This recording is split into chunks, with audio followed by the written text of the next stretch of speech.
यानी मैम जो आपने बेंजीन के स्ट्रक्चर के बारे में हमें बताया वो किस टाइप का होता है, किस किस स्ट्रक्चर को फॉलो करता है। तो ये बच्चों मैं आपको कल ही बता चुकी थी कि जो हमारा बेंजीन है वो 4 टाइप के स्ट्रक्चर्स को फॉलो करता है। Hello everyone, welcome back to pharmacy India plus. कैसे हैं आप सारे बच्चे? उम्मीद कर रही हूँ आप सब बहुत अच्छे होंगे। और जैसा कि मैंने आप सभी के साथ प्रॉमिस किया था कि मैं अपना 3rd सेमेस्टर जल्दी ही स्टार्ट कर दूंगी, और मैंने अपना 3rd सेमेस्टर स्टार्ट कर दिया। 3rd सेमेस्टर का हम ऑलरेडी यूनिट 1 स्टार्ट कर चुके हैं और यूनिट 1 का पहला लेक्चर मैं अपलोड कर चुकी हूँ। आई होप आप लोगों ने वो लेक्चर देख लिया होगा। उस लेक्चर में काफी ज्यादा हम लोगों ने बेसिक से स्टार्ट किया था और बेसिक से लेकर हम उन काफी टॉपिक्स की तरफ आगे बढ़ गए थे जो हमें एग्जाम्स में डायरेक्टली देखने को मिलने वाले हैं। और मैंने आपसे बोला था कि अगला लेक्चर आपके लिए काफी इंपॉर्टेंट होने वाला है, क्योंकि जो प्रीवियस लेक्चर था और जो आज का लेक्चर है ये दोनों मिलकर आपका एक लॉन्ग क्वेश्चन 10 नंबर का बन सकता है, शॉर्ट क्वेश्चन भी बन सकता है। तो जल्दी से मुझे कमेंट सेक्शन में बता दो कि क्या आप लोगों ने मेरा लास्ट लेक्चर देखा और क्या आज के लेक्चर के लिए आप एक्साइटेड हो। तो जिनको नहीं पता है मैं आपको बता देती हूँ कि हम ऑलरेडी अपनी फार्मास्यूटिकल ऑर्गेनिक केमिस्ट्री स्टार्ट कर चुके हैं, जिसमें हमारा इस वक्त 3rd सेमेस्टर हमने स्टार्ट किया है। ऑलरेडी मैं 2nd सेमेस्टर 4th सेमेस्टर की पीओसी कंप्लीट करवा चुकी हूँ। तो अगर आप अपने किसी जूनियर या सीनियर को जानते हो उनको जरूर से शेयर करिएगा। और अभी हम 3rd सेमेस्टर के यूनिट 1 पर हैं। यूनिट 1 हम लोगों ने ऑलरेडी स्टार्ट कर दी थी। यूनिट 1 का एक टॉपिक भी मैं आपको ऑलरेडी कवर अप करवा चुकी हूँ और आज हम कवर करने वाले हैं अपना दूसरा टॉपिक, जो टॉपिक काफी ज्यादा इंपॉर्टेंट है। इस टॉपिक से बेटा अगर मैं आपको बताऊं तो आपके शॉर्ट क्वेश्चन भी पूछे जाते हैं प्लस लॉन्ग क्वेश्चन भी पूछे जाते हैं। यानी हर टाइप के क्वेश्चंस के लिए ये वाला टॉपिक इंपॉर्टेंट होने वाला है, that is structure of benzene and it's evidences. अब लास्ट लेक्चर में मैंने तुम लोगों को बताया था कि बेंजीन 4 टाइप के स्ट्रक्चर्स को फॉलो करता है। मुझे जरा बताना वो कौन कौन से स्ट्रक्चर थे, कमेंट सेक्शन में अभी से छोड़ो। और ये हमने आज कवर करना है कि इनके एविडेंस क्या हैं, हम कैसे मानेंगे कि बेंजीन का स्ट्रक्चर यही है, साइंटिस्ट ने जो बताया वो सही बताया, हमें इस चीज का तो कोई एविडेंस चाहिए। तो वो सारे एविडेंस और उसके स्ट्रक्चर के बारे में आज के इस लेक्चर में मैं आपको बताऊंगी। एंड एक और इंपॉर्टेंट चीज, अगर आपको इन लेक्चर्स के हैंड रिटन नोट्स के पीडीएफ चाहिए तो वो बेटा बिल्कुल फ्री ऑफ कॉस्ट आपको मिल जाएंगे। उसके लिए बस आपको इसी वीडियो के नीचे एक डिस्क्रिप्शन बॉक्स में लिंक दिया है व्हाट्सएप एंड टेलीग्राम का, उसको जरूर से टैप करके ज्वाइन कर लीजिएगा, क्योंकि जितनी भी क्लासेस होंगी इन सभी के हैंड रिटन नोट्स आपको कहाँ मिलेंगे? व्हाट्सएप एंड टेलीग्राम पर। तो चलिए भाई बिना किसी देरी के शुरू करते हैं अपना आज का टॉपिक। शुरुआत करते हैं हम अपनी बेंजीन के स्ट्रक्चर से। यानी मैम जो आपने बेंजीन के स्ट्रक्चर के बारे में हमें बताया वो किस टाइप का होता है, किस किस स्ट्रक्चर को फॉलो करता है। तो ये बच्चों मैं आपको कल ही बता चुकी थी कि जो हमारा बेंजीन है वो 4 टाइप के स्ट्रक्चर्स को फॉलो करता है। कौन कौन से 4 को चलो लिखवा देती हूँ एक बार फिर से। Ma'am it follows 4 type of structures. ठीक है जी, it follows 4 type of structures. Okay, आ जाओ देखते हैं कौन कौन से स्ट्रक्चर को फॉलो करते हैं। मैम सबसे पहले आपने बताया था केकुले स्ट्रक्चर। केकुले हमारे फर्स्ट साइंटिस्ट थे जिन्होंने बेंजीन के बारे में बताया, जिन्होंने ये बताया कि बेंजीन एक साइक्लिक होता है। तो केकुले ने सबसे पहले हमें स्ट्रक्चर दिया था और बेटा ये स्ट्रक्चर आज भी बहुत ज्यादा यूज किया जा रहा है। तो सबसे पहले स्ट्रक्चर के बारे में जिसके बारे में हम जानने वाले हैं that is Kekule structure. Kekule structure के बाद मैम केकुले स्ट्रक्चर के बाद आप बात करोगे केमिकल स्ट्रक्चर के बारे में। ठीक है जी, केकुले स्ट्रक्चर के बाद हो गया केमिकल स्ट्रक्चर। उसके बाद कौन सा स्ट्रक्चर होगा मैम? उसके बाद आते हैं molecular orbital structure. Molecular orbital structure से बेटा आपके पिछले सालों में कई बार एक शॉर्ट नोट भी पूछा गया है, इसको इंपॉर्टेंट मार्क कर लेना क्योंकि यहाँ से शॉर्ट नोट आने के चांसेस हैं। तो मोलिकुलर ऑर्बिटल स्ट्रक्चर हो गया। और कोई सा स्ट्रक्चर भी होता है क्या? यस मैम, एक और स्ट्रक्चर हमारे पास होगा, जरा बताना कौन सा। मैम एक आखिरी स्ट्रक्चर आपके पास बचा है दैट इज रेजोनेंस स्ट्रक्चर। यानी हमारे पास और एक कौन सा स्ट्रक्चर अवेलेबल होता है बेटा? आपके पास रेजोनेंस स्ट्रक्चर भी अवेलेबल है।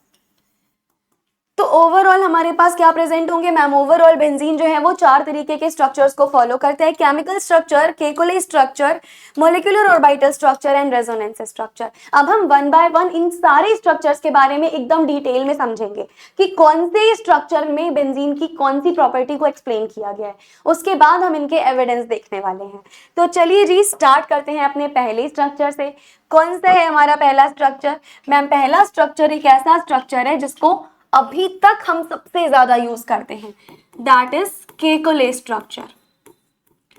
तो भाई केकुले क्या था, क्या इन्होंने स्ट्रक्चर दिया?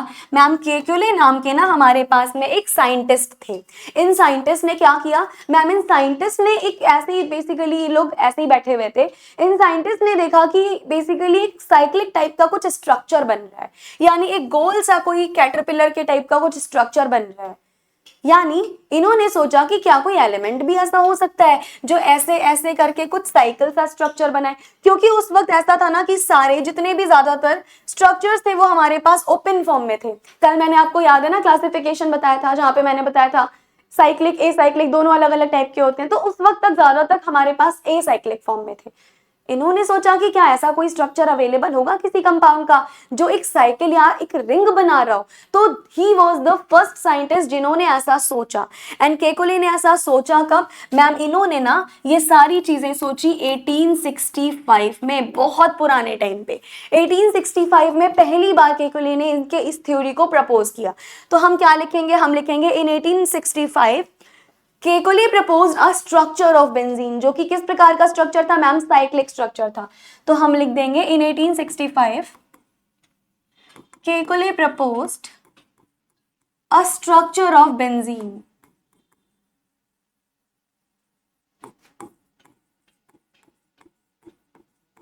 केकुले ने क्या किया मैम, 1865 में केकुले ने बेंजीन का एक स्ट्रक्चर प्रपोज किया जिसको आज भी काफी जगह पे यूज किया जा रहा है। हम लिख देंगे which is cyclic in nature, which is cyclic in nature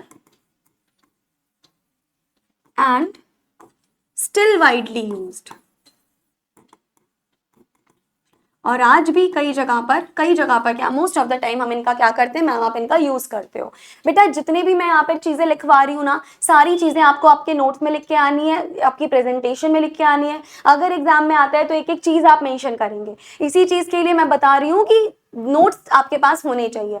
in notes को टेलीग्राम से जरूर से डाउनलोड कर लेना ताकि आप लिख सको अपने पेपर में, अपने एग्जाम्स में, है ना जी। तो अकॉर्डिंग टू केकुले, मतलब मुझे ये बता दीजिए मैम, केकुले ने ये जो स्ट्रक्चर दिया उनके अकॉर्डिंग इन्होंने क्या बताया, केकुले ने क्या क्या हमें चीजें एक्सप्लेन की, आप ये बता दीजिए मैम। केकुले ने हमें एक्सप्लेन किया कि जो बेंजीन है ना, ये एक साइक्लिक कंपाउंड है जिसका एक साइकिल वाला यानी कि रिंग स्ट्रक्चर वाला एक फॉर्म होता है। तो हम क्या बोलेंगे मैम, हम बोलेंगे according to Kekule benzene is a cyclic compound. Benzene क्या है ma'am, benzene is a cyclic compound having a ring like structure,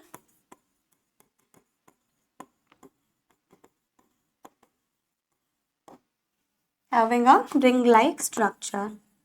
क्या आप लोगों में से कोई बच्चा मुझे बता सकता है कि बेंजीन का ये स्ट्रक्चर जो केकुले ने प्रपोज किया, और इसमें क्या बताया मैम, और इसमें इन्होंने ये बताया कि केकुले ने हमें बताया कि बेंजीन में ऑल्टरनेट डबल बॉन्ड्स पाए जाते हैं। तो हम क्या लिख देंगे, हम लिख देंगे कि in benzene there are alternate double bonds, या there are alternate pi bonds which are in conjugation with each other। और ये जो पाई बॉन्ड्स होंगे वो किस तरीके से होंगे मैम, ये सारे पाई बॉन्ड्स एक दूसरे के साथ कॉन्जुगेशन में होंगे। हम लिख देंगे alternate pi bonds which are in conjugation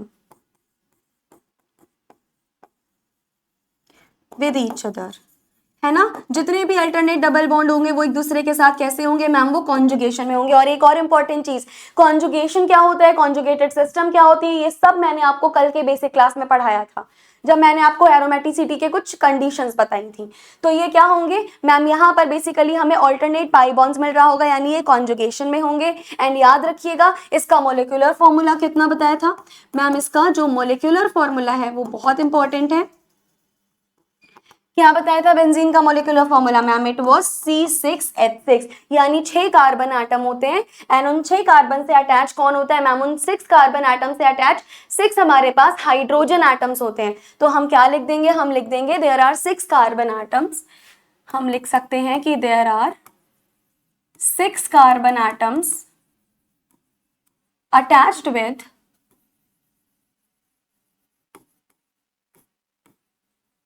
6 hydrogen atoms।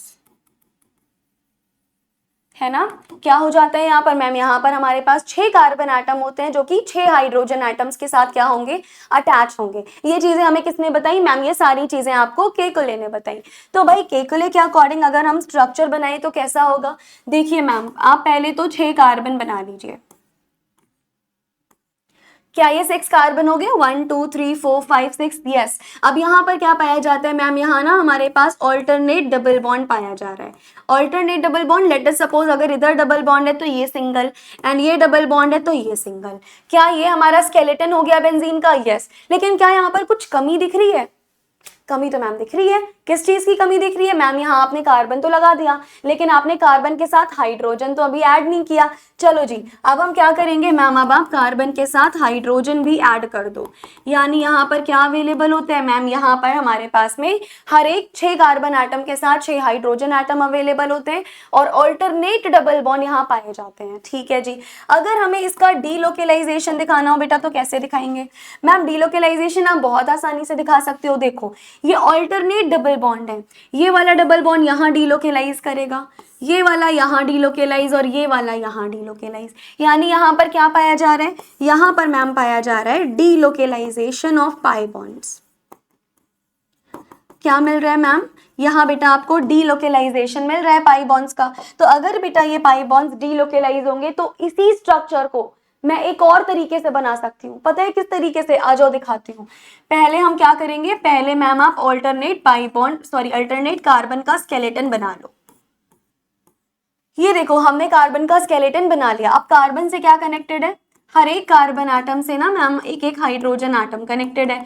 चलो हमने कनेक्ट कर लिया। अब ये वाला डबल बॉन्ड बेटा डीलोकेलाइज होके यहाँ आ गया, ठीक है। ये वाला डबल बॉन्ड डीलोकेलाइज होके यहाँ चला गया, ये वाला डबल बॉन्ड डीलोकेलाइज होके यहाँ चला गया।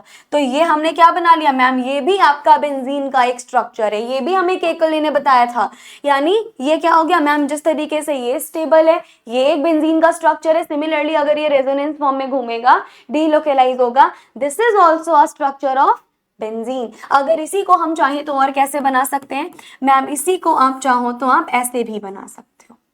हम कैसे बना सकते हैं मैम, हम इसको ऐसे भी बना सकते हैं जिसमें हर एक सेंटर क्या रिप्रेजेंट कर रहा है मैम, हर एक सेंटर हमारे 6 कार्बन आटम को रिप्रेजेंट कर रहे हैं। आओ दिखाती हूँ।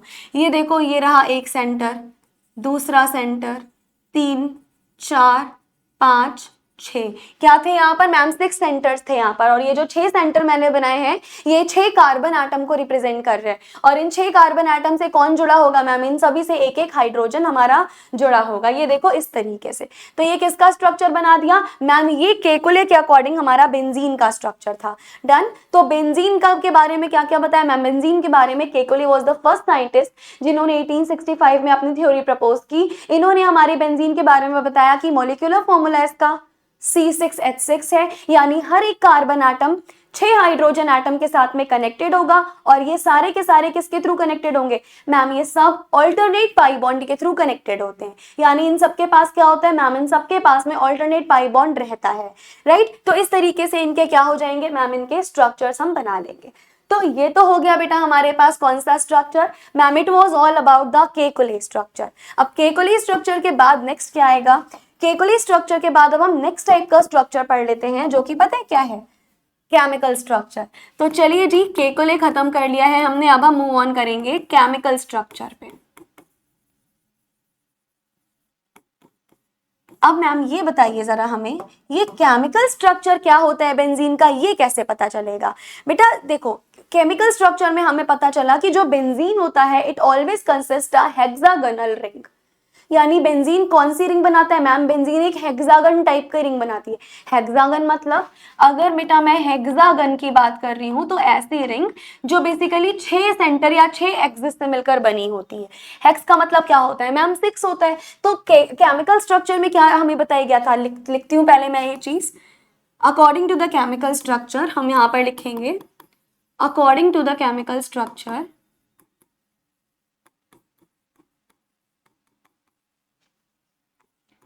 according to the chemical structure benzene consist,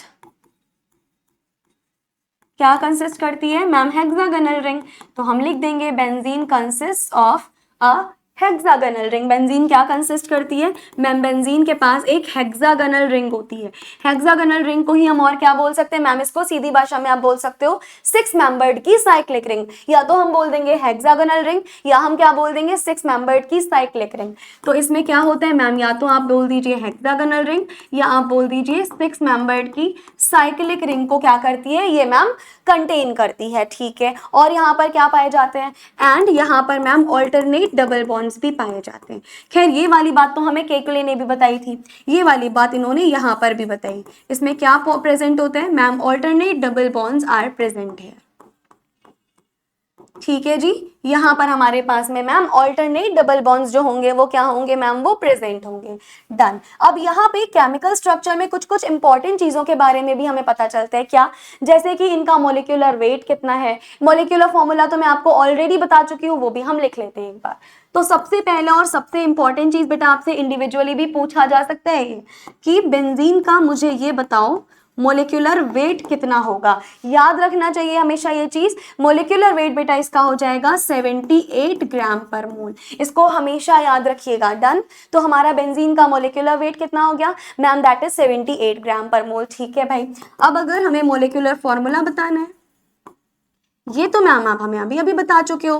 क्या होता है molecular formula ma'am? Molecular formula इसका हो जाएगा C6H6, जिसमें 6 कार्बन एटम 6 हाइड्रोजन एटम से अटैच है। फॉर्मूला क्या हो गया? मोलिकुलर वेट क्या हो गया मैम? 78 ग्राम पर मोल हो गया। बहुत बढ़िया। अच्छा, अब जरा हम इसके हाइब्रिडाइजेशन के बारे में बात कर लें, क्योंकि जब जब केमिकल स्ट्रक्चर पढ़ेंगे ना बेटा, तब तब इनसे आपका हाइब्रिडाइजेशन पूछा जा सकता है। हाइब्रिडाइजेशन क्या होगा मैम? ध्यान रखिएगा, जब बेंजीन की आप बात कर रहे हो, यहाँ पर सारे के सारे कार्बन एटम डबल बॉन्ड से कनेक्टेड है, और जब जब कार्बन एटम के बीच में डबल बॉन्ड पाया जाता है बेटा, याद रखना हमेशा, जब जब कार्बन एटम के बीच में डबल बॉन्ड पाया जाता है, तब तब पता है उसका हाइब्रिडाइजेशन क्या होता है? तब तब उसका हाइब्रिडाइजेशन होता है sp2। और अगर हाइब्रिडाइजेशन sp2 है तो मुझे जरा बताना बॉन्ड एंगल कितना होगा मैम? अगर हमारे पास हाइब्रिडाइजेशन कभी भी sp2 निकलता है तो उसका जो बॉन्ड एंगल होगा ना ma'am, that will remain 120 degree. Got it? अगर हाइब्रिडाइजेशन हमारे पास क्या है मैम? हाइब्रिडाइजेशन इधर है sp2 एंड बॉन्ड एंगल कितना है? अगर हमारा हाइब्रिडाइजेशन कभी भी sp2 होता है तो बॉन्ड एंगल कितना होगा? 120 डिग्री। sp2 क्यों है? क्योंकि मैं यहाँ पर लिख देती हूँ, कार्बन कार्बन के बीच में डबल बॉन्ड अवेलेबल है। इस चीज को बेटा जरूर नोट बना के लिख लेना, because of the double bond between carbon carbon atom, और benzene is sp2 hybridized and the bond angle of benzene is ma'am 120 degree. अगर मैं इसका स्ट्रक्चर भी बनाऊं तो देखो भाई, इस तरीके का हमारा स्ट्रक्चर हो गया, जिसमें कार्बन कार्बन के बीच में क्या प्रेजेंट है मैम? यहाँ पर कार्बन कार्बन के बीच में डबल बॉन्ड प्रेजेंट है। तो हर एक कार्बन एटम का हाइब्रिडाइजेशन कितना होगा मैम? इनका हाइब्रिडाइजेशन sp2 होने वाला है। बता दो, क्या इतनी चीज समझ में आ रही है? अगर इतनी चीज समझ में आ रही है तो एक और इंपॉर्टेंट चीज जहां से सवाल सबसे ज्यादा पूछेंगे, और केमिकल स्ट्रक्चर के अंदर जो सबसे ज्यादा सवाल पूछा जाता है बेटा, वो है बॉन्ड लेंथ का। सब तुमसे पूछा जा सकता है कि कार्बन कार्बन का सिंगल बॉन्ड है, उसकी बॉन्ड लेंथ कितनी है? कार्बन कार्बन के बीच में डबल बॉन्ड है, उसकी बॉन्ड लेंथ कितनी है? कार्बन हाइड्रोजन का बॉन्ड है, उसकी बॉन्ड लेंथ कितनी है? ऐसे बॉन्ड लेंथ से रिलेटेड सवाल तुमसे बहुत सारे पूछे जाएंगे। अच्छा, मान लेते हैं अगर हमारे पास carbon carbon and carbon double bond carbon की बॉन्ड लेंथ हमें बतानी है। देखो यहाँ पर थोड़ा सा बॉन्ड लेंथ में डिफरेंस आता है, लेकिन उसको मैं ऑलमोस्ट कंबाइन करके लिख दे रही हूँ 1.0 एंगस्ट्रॉम। ये मैंने दोनों की बताई है, हालांकि दोनों की सेम नहीं होती है। जो सिंगल होता है कार्बन कार्बन का सिंगल बॉन्ड, उसकी बॉन्ड लेंथ कंपैरेटिवली थोड़ी ज्यादा होगी rather than carbon double bond carbon, लेकिन उतना आपको याद करने की जरूरत नहीं है। आप दोनों का कंबाइनली याद कर लो कि कार्बन कार्बन की सिंगल एंड कार्बन कार्बन की जो डबल बॉन्ड होता है, इन दोनों के बीच का जो बॉन्ड लेंथ है दैट इज ऑलमोस्ट 1.40 एंगस्ट्रॉम। कितना होता है मैम? ये अप्रोक्स 1.40 एंगस्ट्रॉम हमारे पास रह जाने वाला है। ठीक है जी। उसके बाद अगर मैम हमसे पूछा जाएगा कि कार्बन और हाइड्रोजन की बॉन्ड लेंथ कितनी है, अगर कार्बन एंड हाइड्रोजन की बॉन्ड लेंथ पूछा गया तो बेटा ये हमारे पास होती है लगभग 1.09 एंगस्ट्रॉम। थोड़ी सी कम होती है ये उसके कंपैरिजन में। कार्बन कार्बन की 1.40 एंगस्ट्रॉम हो जाएगी लगभग, एंड कार्बन हाइड्रोजन की कितनी मैम? Approx 1.09 angstrom. ये बॉन्ड लेंथ याद रखना, और अगर आपके एग्जाम में सवाल आए तो इसको प्रॉपरली प्रेजेंट करके आना है। प्रॉपरली अपने वर्ड्स में लिखना है कि the bond length between this and this bond is this, the bond length between carbon and hydrogen is this, hybridization is this, reason लिखना है। तो पूरा का पूरा अपने वर्ड्स में आपको क्या करना है, एक्सप्लेन करना है। यहाँ मैं पूरा कॉन्सेप्ट आपको बहुत डिटेल में समझा रही हूँ, ठीक है। तो क्या आपको पूरा केमिकल स्ट्रक्चर समझ में आया किस तरीके से का होता है? एंड अगर एक बार मैं आपको बॉन्ड एंगल बताऊं तो एक बार और समझ लो। कुछ इस तरीके से हमारे पास क्या अवेलेबल है मैम, कुछ इस तरीके से हमारे पास बेंजीन का स्ट्रक्चर अवेलेबल है, जिसमें हर एक कार्बन कार्बन के बीच में क्या पाया जा रहा है ma'am, bond, basically double bond पाया जा रहा है। एंड जब जब कार्बन कार्बन के बीच में डबल बॉन्ड होगा तब तब उसका हाइब्रिडाइजेशन बेटा sp2 होगा, बस याद रखना। एक और इंपॉर्टेंट चीज, अगर कार्बन कार्बन के बीच में जब तक सिंगल बॉन्ड रहेगा, कभी भी किसी भी स्ट्रक्चर में अगर कार्बन कार्बन के बीच में केवल सिंगल बॉन्ड है, उसका हाइब्रिडाइजेशन sp3 रहेगा। और अगर कभी किसी स्ट्रक्चर में कार्बन कार्बन के बीच में बेटा ट्रिपल बॉन्ड आ जाता है तो उसका हाइब्रिडाइजेशन याद रखिएगा sp ही रहने वाला है। एंड यहाँ पर जो आपका बॉन्ड एंगल है वो कितना होगा मैम, यहाँ बॉन्ड एंगल हो जाएगा अप्रोक्सीमेटली नहीं, कंप्लीट 120 डिग्री, है ना। तो यहाँ what will be the bond angle ma'am, bond angle will remain 120 degree. I hope this is clear to everyone. ये सारी चीजें हमें किस में बताई गई मैम, ये सारी चीजें हमें केमिकल स्ट्रक्चर में बताई गई, जिसकी चीजें आपको सारी की सारी एज इट इज प्रेजेंट करके आनी है। तो केकुले स्ट्रक्चर हो गया, केमिकल स्ट्रक्चर हो गया, अब बचा है रेजोनेंस स्ट्रक्चर। चलो जी जल्दी जल्दी से हम लोग वाइंड अप करते हैं रेजोनेंस स्ट्रक्चर को भी। अब मैम ये बता दीजिए जरा हमें, ये रेजोनेंस स्ट्रक्चर क्या होता है? रेजोनेंस का मतलब पता है बेटा मैम, रेजोनेंस का मतलब होता है पाई बॉन्ड का डीलोकेलाइजेशन। यानी रेजोनेंस स्ट्रक्चर में पता है मैं आपको क्या बताने वाली हूँ, मैं सिर्फ इतना बताने वाली हूँ कि यहाँ पर किस तरीके से ऑल्टरनेट पाई बॉन्ड्स डीलोकेलाइज करने वाले हैं और किस तरीके से आप इनका रेजोनेटिंग स्ट्रक्चर ड्रॉ कर सकते हो। तो रेजोनेंस स्ट्रक्चर में मैं बस आपको वही सारी चीजें बताऊंगी। तो हम क्या लिखेंगे मैम, हम बहुत ही इजीली लिख सकते हैं कि इन बेंजीन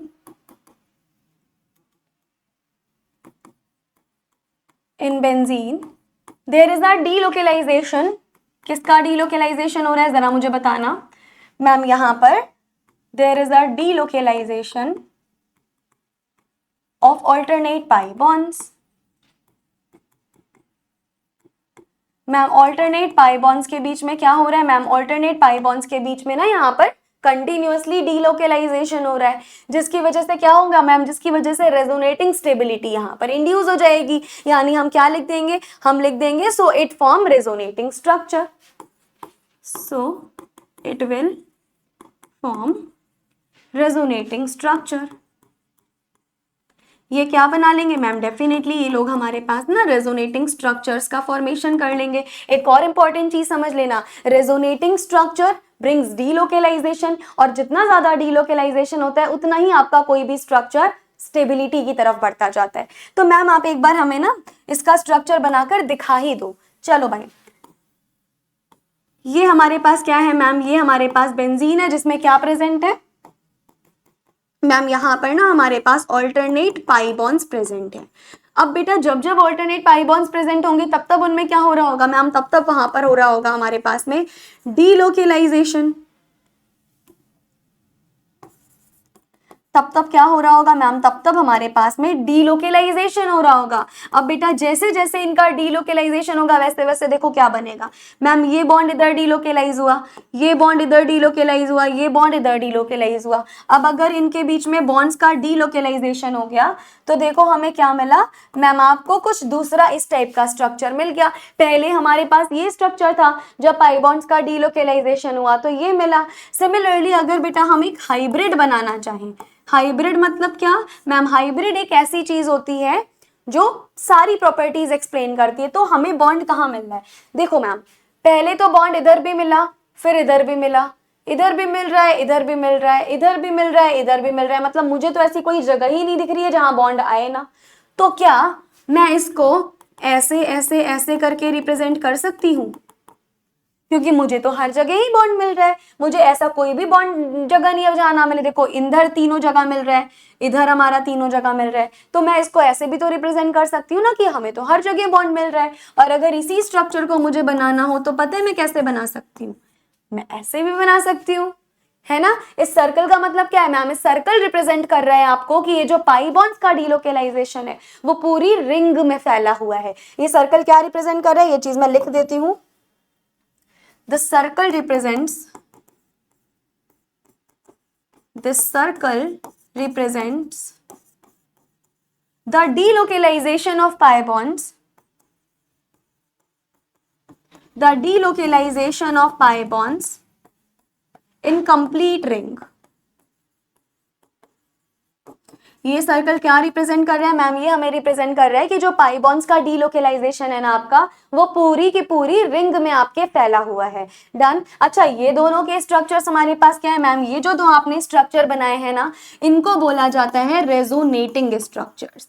क्या बोलेंगे बेटा इनको मैम, इनको बोला जाएगा रेजोनेटिंग स्ट्रक्चर्स। जो क्या एक्सप्लेन कर रहे हैं मैम, जो रेजोनेंस को एक्सप्लेन करने का काम कर रहे हैं। और ये जो हमने बनाया है, जो इन रेजोनेटिंग स्ट्रक्चर्स के कंट्रीब्यूशन के बाद बनाया है, जो इन सभी की प्रॉपर्टीज, देखो इसमें बॉन्ड हर जगह है, मतलब ये इसका भी थोड़ी प्रॉपर्टीज एक्सप्लेन कर रहा है, इसकी भी एक्सप्लेन कर रहा है, मतलब ये एक ऐसा हाइब्रिड है जो सभी की प्रॉपर्टीज एक्सप्लेन कर रहा है, सभी रेजोनेटिंग स्ट्रक्चर के बारे में बता रहा है। इसको पता है क्या बोलेंगे मैम, इसको बोला जाएगा रेजोनेंस हाइब्रिड।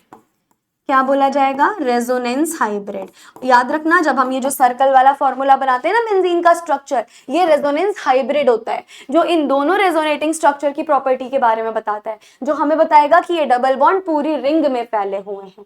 डन। ये दोनों रेजोनेटिंग स्ट्रक्चर और ये होता है रेजोनेंस हाइब्रिड। ये सबसे बड़ी बात और सबसे इंपॉर्टेंट बात बताई थी रेजोनेटिंग स्ट्रक्चर्स में, राइट। अभी इसी वजह से हम जब भी रेजोनेंस पढ़ेंगे बेंजीन का, ये सबसे इंपॉर्टेंट रखना है आपको ध्यान।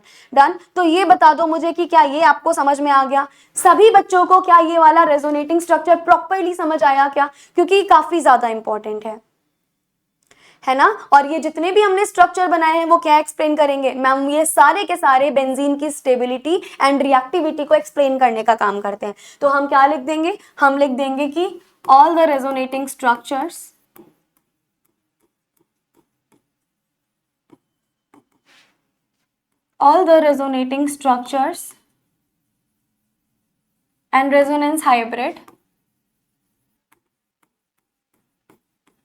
and resonance hybrid explains the stability and reactivity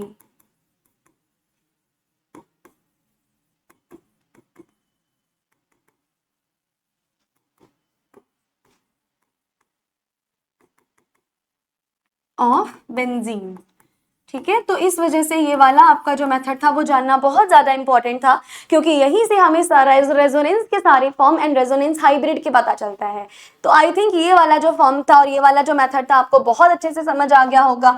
तो अभी तक हमने क्या क्या कवर अप किया, आपने पूरा केकुले स्ट्रक्चर समझा दिया, आपने रेजोनेंस स्ट्रक्चर समझा दिया, आपने केमिकल स्ट्रक्चर समझा दिया। आखिरी स्ट्रक्चर हमारे पास बचा है, वो कौन सा समझना बाकी है मैम, आखिरी हमारे पास समझना बाकी है molecular orbital structure.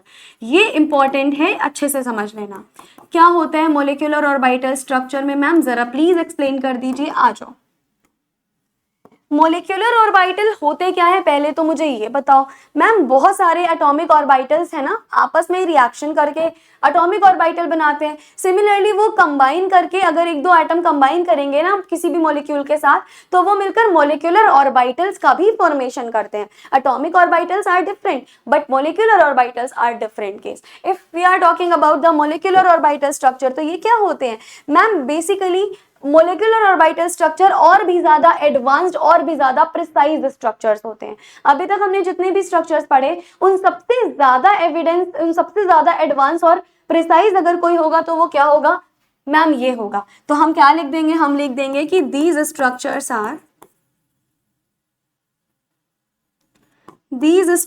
are more advanced and precise। ठीक है, तो ये एक तो इनका इंपॉर्टेंट पॉइंट हो गया कि ये स्ट्रक्चर और भी ज्यादा हमारे पास क्या होते हैं मैम, प्रिसाइज भी होते हैं और भी ज्यादा क्या होते हैं, एडवांस भी होते हैं। जितने भी एटॉमिक ऑर्बिटल्स होते हैं वो कंबाइन होते हैं, कंबाइन होके क्या बनाएंगे, मोलिकुलर ऑर्बिटल बनाएंगे मैम। तो हम क्या लिख सकते हैं, हम लिख सकते हैं कि atomic orbitals combine together, atomic orbitals combine together for the formation of what ma'am, for the formation of molecular orbitals। ठीक है, ये सारी की सारी चीजें प्रेजेंट करके ही आना है अपने एग्जाम में। For the formation of molecular orbitals,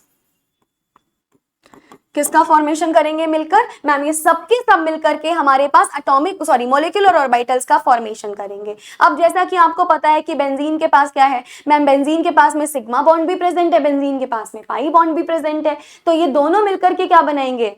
molecular orbitals बनाएंगे। तो हम लिख देंगे कि बेंजीन इज हैविंग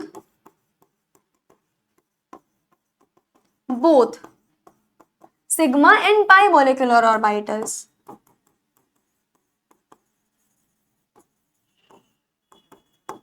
अच्छा, ऑर्बिटल्स को मैं शॉर्ट फॉर्म में ऐसे लिख रही हूं, पता चल जाएगा आपको। Done.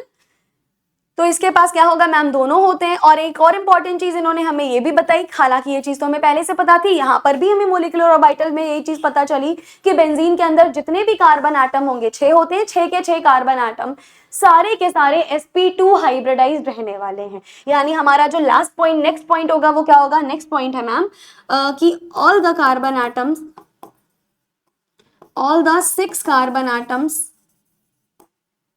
of benzene, all the 6 carbon atoms of benzene are sp2 hybridized।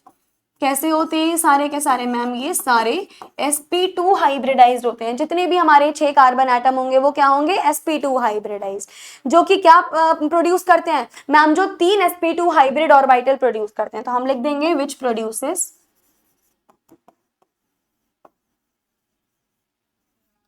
sp2 hybrid orbitals. क्या प्रोड्यूस करेंगे मैम? जो कि sp2 हाइब्रिड ऑर्बिटल्स भी प्रोड्यूस करेंगे। और इनमें sp2 हाइब्रिड ऑर्बिटल्स के अलावा क्या होता है मैम? एक अनहाइब्रिड ऑर्बिटल भी प्रेजेंट होता है। यानी हमारा अगला पॉइंट क्या होगा? अगला पॉइंट होगा कि in benzene one unhybrid orbital is also present.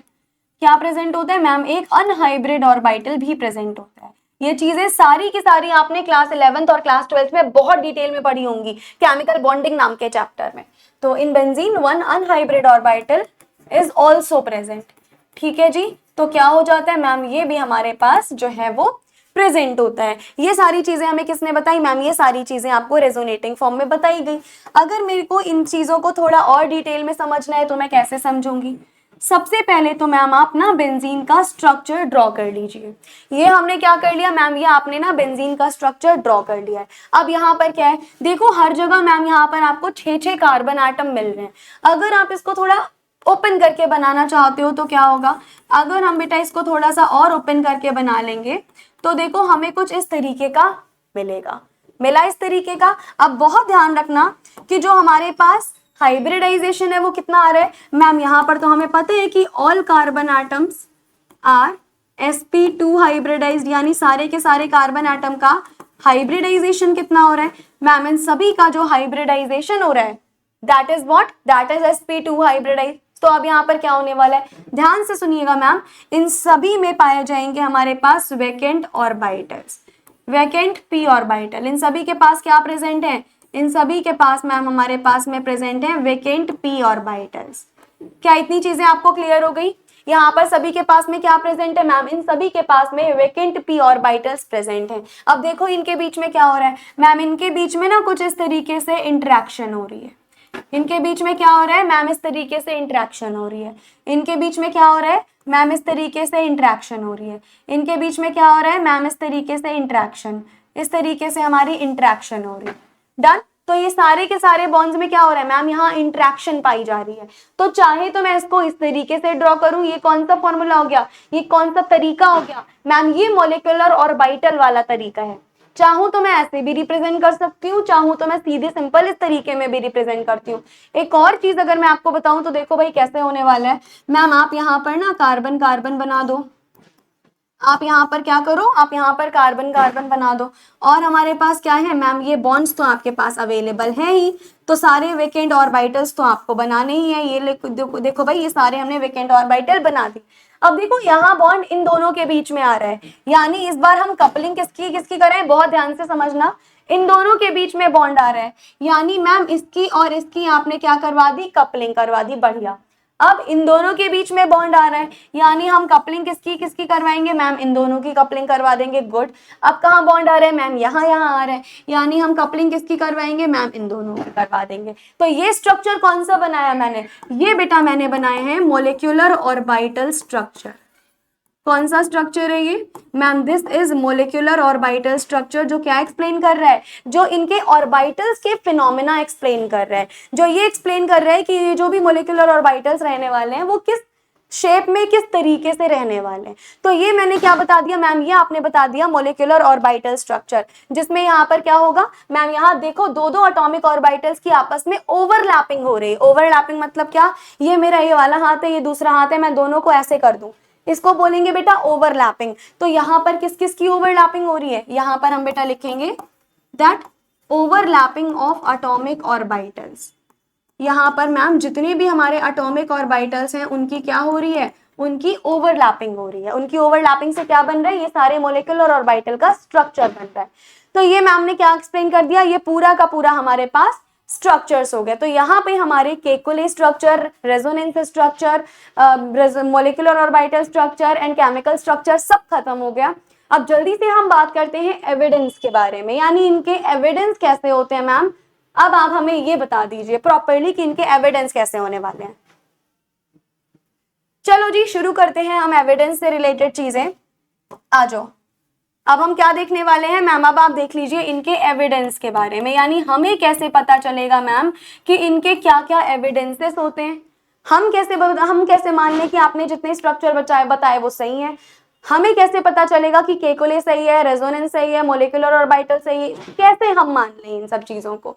चलो जी अब हम समझते हैं एविडेंस कितने टाइप के होते हैं। बेटा हमारे पास ना कई तरीके के एविडेंस हैं। जैसे जैसे पहला एविडेंस हमारे पास होता है मैम एनालिटिकल एविडेंस। पहला एविडेंस कौन सा होता है बेटा मैम, पहला एविडेंस हमारे पास हो गया एनालिटिकल एविडेंस। उसके बाद क्या हो गया मैम, उसके बाद आपके पास अवेलेबल होता है सिंथेटिक एविडेंस। ठीक है जी, एंड देन क्या अवेलेबल होता है मैम, सिंथेटिक एविडेंस के बाद हमारे पास कुछ अदर एविडेंसेस भी आते हैं। जब हम इन सारे एविडेंसेस को पढ़ लेंगे, इन सभी एविडेंस को समझ लेंगे, तब वी कुड रियलाइज कि हाँ हमारे ये सारे के सारे एविडेंस है और हमारे ये जो सारे स्ट्रक्चर्स बताए गए हैं वो सही हैं। यानी हमें इन तीनों एविडेंस को पढ़ना पड़ेगा पहले जानने के लिए कि जितने भी हमने पढ़े वो सब सही हैं कि गलत हैं। तो शुरुआत करते हैं सिंथेटिक एविडेंस के साथ। देखते हैं कि सिंथेटिक एविडेंस में क्या बताया गया था, क्या क्या इन्होंने हमें चीजें समझाई हैं, और हम समझ लेते हैं कि सिंथेटिक एविडेंसेस क्या होने वाले हैं। चलिए जी सिंथेटिक एविडेंस क्या होते हैं मैम, बेंजीन के पास पाया जाता है अनसैचुरेशन। अब इसके पास में मैम अनसैचुरेशन है, तो क्यों ना आप इसको एल्कीन या अल्काइन बोल दो। अनसैचुरेशन है यानी डबल बॉन्ड भी है, ट्रिपल बॉन्ड, कुछ भी अनसैचुरेशन हो सकता है। तो आपने इस बेंजीन को अल्कीन से या फिर अल्काइन से कंपेयर क्यों नहीं किया। आपको कैसे लगा कि ये बेंजीन ही होगा, आपको कैसे नहीं लगा कि ये एल्कीन या अल्काइन हो सकता है। अनसैचुरेशन इसमें भी है, अनसैचुरेशन इसमें भी है, आप तो इसको एल्कीन या अल्काइन मान सकते थे, फिर आपने साइक्लिक ही क्यों माना, आपने बेंजीन ही क्यों माना, ऐसा क्या था। क्योंकि हमें पता है यहाँ पर हम लिखते हैं कि since we know that benzene के पास क्या है मैम, बेंजीन हैज अनसैचुरेशन।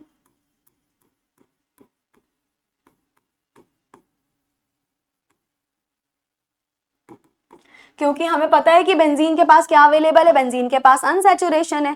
सो अगर अनसैचुरेशन है तो ये रिंग बनाने के लिए, कंस्ट्रक्ट करने के लिए अवेलेबल है। तो हम क्या लिख सकते हैं, हम लिख सकते हैं सो इट इज, तो बेंजीन रिंग हमारे पास क्या है मैम, क्योंकि इसमें हमारे पास अनसैचुरेशन पाया जा रहा है, so it could be constructed as a ring component, या हम लिख सकते हैं so it could B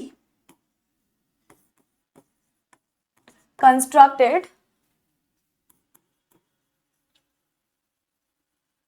into a ring component।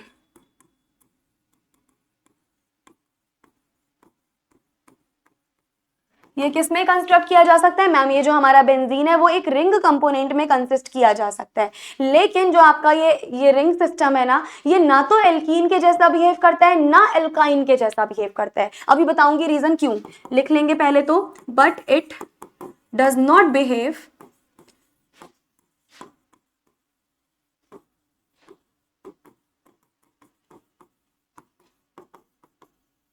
But ये आपका जो है ना तो ये एल्कीन के जैसा बिहेव करेगा ना तो अल्काइन के जैसा। क्यों? क्योंकि मैम अल्कीन और अल्काइन के कंपैरिजन में जो बेंजीन होता है ना, इसकी केमिकल प्रॉपर्टीज बिल्कुल अलग होती हैं। यानी हमने अल्कीन अल्काइन की केमिकल प्रॉपर्टीज देखी, वो अलग थी। अगर ये अल्कीन अल्काइन के जैसा होता, ओपन चेन होता, तो सेम केमिकल प्रॉपर्टी शो करता, लेकिन इसने उनके जैसी केमिकल प्रॉपर्टी शो ही नहीं करी। यहाँ से हमें क्या पता चला? यहाँ से आपको ये पता चला कि ये जो बेंजीन है ये अलग अलग केमिकल प्रॉपर्टी शो कर रहा है, यानी ये बिल्कुल भी एल्कीन और अल्काइन के जैसे नहीं होगा। तो क्या लिखा है? But it does not behave like alkene and alkyne because it shows different chemical properties. ये हमें क्या शो करता है मैम? ये ना हमें डिफरेंट केमिकल प्रॉपर्टीज शो करता है। It shows different chemical properties. ये बिल्कुल हमें डिफरेंट केमिकल प्रॉपर्टीज जो है वो शो करता है। इसकी वजह से ये क्या होगा मैम? ये बिल्कुल भी हमारा एल्कीन या अल्काइन जैसा नहीं हो सकता। कौन कौन सी केमिकल प्रॉपर्टीज है, थोड़ा एग्जाम्पल दो। चलो भाई, जैसे अगर हमें करवानी है बेंजीन की रिएक्शन ब्रोमीन के साथ in the presence of CCl4, हमने क्या लिया? बेंजीन लिया, ब्रोमीन एंड CCl4 के साथ रिएक्शन करानी है। या फिर मान लो बेंजीन की रिएक्शन हमें डाइल्यूट HCl के साथ में करवानी है ना, एसिड के साथ में। साथ ही साथ में हम क्या ले लेंगे? हम KMnO4 भी ले सकते हैं। इसके अलावा हमें इसकी रिएक्शन किसके साथ करानी है मैम? इसके अलावा अगर आपको इसकी रिएक्शन, इसका हाइड्रोलिसिस कराना है, आपको क्या कराना है? हाइड्रोलिसिस कराना है। एल्कीन एंड एल्काइन में तीनों रिएक्शन बहुत इजीली अवेलेबल हो जाती हैं। एल्कीन एंड एल्काइन बहुत आराम से रिएक्शंस देते हैं। लेकिन सेम वही केमिकल रिएक्शन मैंने अगर बेंजीन में देखी, बेंजीन की रिएक्शन अगर मैंने इन सब के साथ कराई, तो बेटा यहाँ पर भी तुम्हें नो रिएक्शन मिलेगा, यहाँ भी नो रिएक्शन, यहाँ भी नो रिएक्शन। इन तीनों ही जगह बेंजीन ने रिएक्ट किया ही नहीं। जहां एल्कीन और अल्काइन बहुत रैपिड रिएक्शन देते हैं, वहां इन्होंने क्या किया? रिएक्शन दिखाई ही नहीं। ये सबसे बड़ा एविडेंस माना गया कि जो बेंजीन है वो एल्कीन और अल्काइन के जैसी प्रॉपर्टी शो नहीं करती, क्योंकि ये हमारे पास डिफरेंट केमिकल रिएक्शंस दिखा रही है। वहां से पता चला कि भाई ये ओपन चेन में नहीं पाया जाएगा, ये साइक्लिक पाया जाएगा, ये रिंग बना रहा होगा। यहां से इन चीजों का एविडेंस निकला और यहां से ये सारी चीजें मानी गई। और एक और इंपॉर्टेंट चीज क्या, कि जो मैम बेंजीन है ना, वो बहुत ही easily electrophilic aromatic substitution reaction दे रही थी, जबकि यही सेम रिएक्शन हमें किसने नहीं दी मैम? यही सेम रिएक्शन जो है ना, वो आपको एल्कीन और अल्काइन कभी नहीं देता है। तो हम लिखेंगे यहां पर कि benzene easily shows electrophilic aromatic substitution reaction.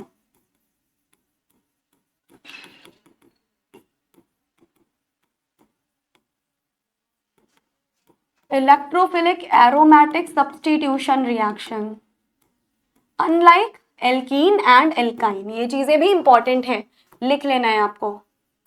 Unlike alkene and alkyne, तो एल्कीन और एल्काइन ने तो भाई कोई भी इलेक्ट्रोफिलिक एरोमेटिक सब्स्टिट्यूशन रिएक्शन नहीं दी, लेकिन बेंजीन बहुत रैपिड EAS देता है। तो ये हमारे पास बहुत बड़ा एक एविडेंस आया कि नहीं भाई, ये साइकिल के फॉर्म में ही पाया जाएगा। अब ये जितनी भी ये रिएक्शन देगा ना, अभी आगे आने वाले क्लासेस में तो मैं तुमको डिटेल में रिएक्शन भी करवाऊंगी कि कौन सी इलेक्ट्रोफिलिक एरोमेटिक सब्स्टिट्यूशन, सब हम डिटेल में पढ़ने वाले। अभी तो बस आप प्रूफ ले लो। डन। तो एक ये हो गया हमारे पास। अगला एविडेंस कौन सा होगा? अगला एविडेंस मैम आपका होने वाला है अदर एविडेंसेस। कुछ दूसरे हमें एविडेंस भी मिले थे, आओ भाई देख लेते हैं कि अदर एविडेंसेस कौन कौन से हैं। ये जब आप एविडेंसेस देखेंगे तो आपको चीजें क्लियरिटी की तरफ आएंगी कि हाँ भाई, बेंजीन जो है वो हमारा रिंग फॉर्म में ही होता है और जितने भी अभी हमने स्ट्रक्चर्स पढ़े वो सब सही ही होते हैं। ये एविडेंस पढ़ना जरूरी है। तो हमें क्या पता है मैम? हमें पता है कि बेंजीन एक एलिफैटिक कंपाउंड नहीं है। ऐसा क्यों? बेंजीन एक एलिफैटिक कंपाउंड नहीं है, यानी एक ओपन चेन नहीं है, क्योंकि ये डिफरेंट केमिकल प्रॉपर्टी शो करता है उनसे। तो हम लिखेंगे benzene is not an aliphatic compound.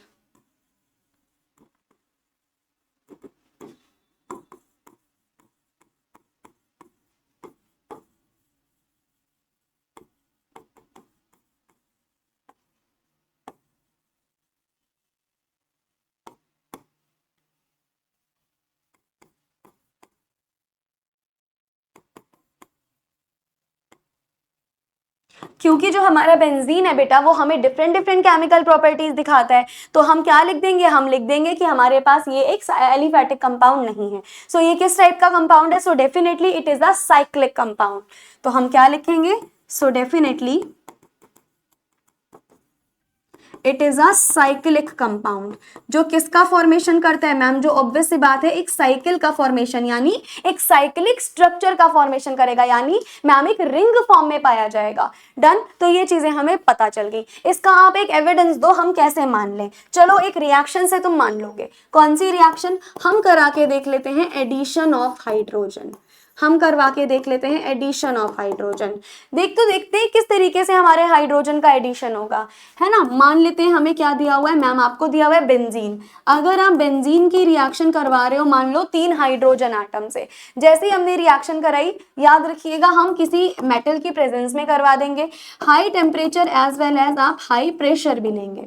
तो जैसे ही बेंजीन की हमने हाई प्रेशर एंड टेम्परेचर पर हाइड्रोजन के साथ रिएक्शन करें, पता है इसका क्या हो जाएगा मैम, रिडक्शन हो जाएगा। और यहाँ पर क्या मिल जाएगा मैम, हमें साइक्लोहेक्सेन का फॉर्मेशन हो जाएगा। क्या मन मिला, इधर था मैम आपका बेंजीन, और बेंजीन से बन क्या रहा है, बेंजीन से आपका बन रहा है साइक्लोहेक्सेन। डन, यहाँ पर क्या हो गया मैम, यहाँ पर इजीली हमारे पास ये चीजें बहुत आसानी से हो गई, जबकि अगर कोई ओपन चेन होता तो वहां पर इतना आसानी से ये चीज नहीं हो पाती। तो ये आपका एक और एविडेंस था ये जानने के लिए कि बेंजीन क्या दिखाता है मैम, बेंजीन एक साइक्लिक फॉर्म में पाया जाता है, कभी भी ओपन फॉर्म में नहीं पाया जाएगा। और साइक्लिक भी कौन सी होती है, ये हेक्सागन वाली साइकिल होती है, जिसमें ऑल्टरनेट क्या पाए जाते हैं, डबल बॉन्ड पाए जाते हैं। डबल बॉन्ड लगाए क्यों, कार्बन एटम की वैलेंसी को फुलफिल करने के लिए। सिंगल बॉन्ड लगा देते तो कार्बन स्टेबल नहीं हो पाता, ऑक्टेट रूल फॉलो नहीं हो पाता, स्टेबिलिटी नहीं आ पाती, इसीलिए हमें क्या लगाना पड़ा मैम, हमें डबल बॉन्ड भी लगाना पड़ा। तो ये सारे के सारे एविडेंस थे जिन्होंने हमें प्रूव दिया कि आपने जितने स्ट्रक्चर्स पढ़े हैं वो सारे के सारे बिल्कुल सही हैं। तो आज के क्लास में बेटा हम लोगों ने किसके बारे में डिस्कशन किया, स्ट्रक्चर्स को डिटेल में जाना, उनके जितने भी एविडेंसेस थे उनको डिटेल में समझा, and that is it for today's class. उम्मीद कर रही हूँ आपको आज की क्लास बहुत अच्छी लगी होगी। तो हमारी फाइनली ये सारी चीजें खत्म हो गई, और इसी के साथ आपका एक 10 नंबर का क्वेश्चन जो 100% आता है पूरा खत्म हो गया। इसी से अगर शॉर्ट क्वेश्चन बना पूरा खत्म हो गया। अब मिलेंगे अगली क्लास में जहां पे हम बेंजीन की कुछ केमिकल रिएक्शंस के बारे में बात करेंगे। So that is it for today's class. जल्दी से कमेंट सेक्शन में बता दो आज का क्लास कैसा लगा, and stay tuned with pharmacy India plus.